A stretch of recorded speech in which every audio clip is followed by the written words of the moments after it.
Brought to you by CHM, a biblically based alternative to health insurance. Learn more at chministries.org/budget. So, kind of backstory, I'm 43. I have a 56-year-old boyfriend. We've been together 20 years, lived together 18. He's financially irresponsible. He's 56, and he's got maybe $8,000 to $10,000 in retirement. You just said that as though you just figured that out. That was incredible. Like, we've been together for more than half my life, and I just had this discovery. How long has he been irresponsible? The entire relationship. We've fought, we've talked about money, we've argued about money, we've fought about money. Like, he didn't even put money into his 401k at work until I finally put my foot down and was like, no, you have to. So. Well, this sounds fun. Yeah. Can I ask you another question? Oh, it gets worse. Oh, okay, excellent. I'll hand you the shovel back. You keep digging. Go ahead. Okay, so I just found out the bombshell is his mom had taken out a reverse mortgage on her condo, took about $500,000 out because her husband was having really bad medical problems. She had to put him in hospice and everything. So she took about $500,000 out 8 years ago, and I just found out she's got $40,000 left in the bank.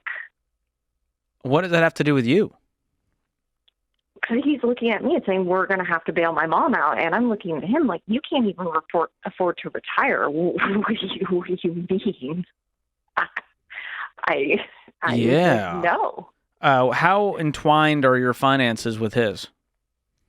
They're completely separate. We never combine.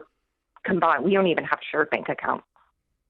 Okay. How are you doing financially?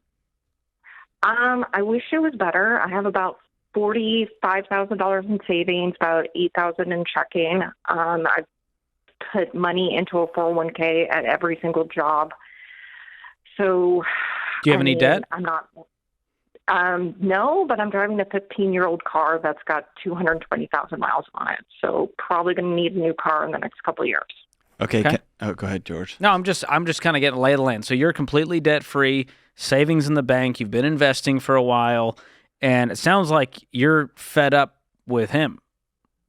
Yeah. And he's trying to drag you into his mess, and you're going, no. I'm trying to be fiscally responsible, and you've hitched your wagon knowingly to this guy. Actually, y'all haven't hitched anything other than emotionally for 20 years. Yeah, y'all have just like played Peter Pan. Like, are you just Venmoing for like rent? How does this work? I cut my check for rent. We split the rent 50-50. He paid utilities. I paid groceries. Yeah. Okay. Does this sound like a romantic relationship? Oh, there's so many other problems with the relationship. Like, it's a sexless relationship. Like, we haven't had sex in 9 years. We opened up the relationship 8 years ago to try to fix that. Yeah, that usually works. Whenever couples aren't working out together, just like hooking up with a neighbor always works. That's good. That works great. Okay, so here's the deal. Here's a question. Like, he's not on the phone to defend himself. His mother and his parents are having challenges. You're the only person on the call. Yeah. How old are you again? I'm 43. 43. Let's just pretend you have 50 years left to go. You're not even halfway done yet. You cannot do one single thing about anything that's come before this phone call. Yeah. You're holding a pen and a blank piece of paper. You get to decide what story you write next. End of discussion. Doesn't matter about him. He has shown you his cards. I won't marry you. I won't participate in life with you. I won't do any sort of I won't live in any sort of reality at all. And there's probably a million reasons why partridge in a pear tree. We're not going to go through all that. The only thing that matters is you're holding a pen and a blank piece of paper. What do you write next?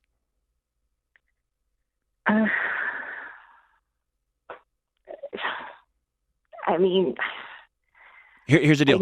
It's going to be hard to break up.